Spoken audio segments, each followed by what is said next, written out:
Deməli bir kişi hiss eləyir ki, arvadının qulaqları daha yaxşı eşitmir. Amma bilmir bunu ona necə desin ki, xətrinə dəyməsin. Gedir həkimin yanına. Ay həkim, məncə arvadım kar olub, mənə qulaq asmır. Neyniyim? Həkim deyir, sən get evə, bugün bir eksperiment apar. Əvvəl 40 metrdən sözünü də, eşitməsə 20 metrdən də, yenə eşitməsə lap yaxınlaş qulağımın dibindədir. Onda bilərik vəziyyət nə yerdədir. Kişi baş üstə deyib gəlir evə. Görür arvad mətbəxdə şam yeməyi hazırlayır.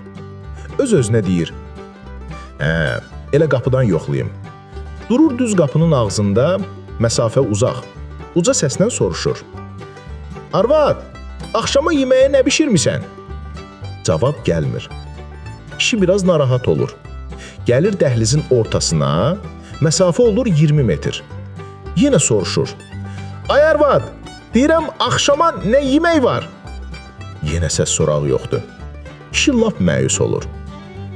Vay dədə, arvad tam kar olub ki deyib, gedir düz arvadın arxasında dayanır. Əyilir qulağının dibinə, var gücü ilə qışqırır. Az, səndən soruşuram, axşama nə bişirmisən? Arvad əlindəki qaşığı stola çırpır, dönür kişiyə.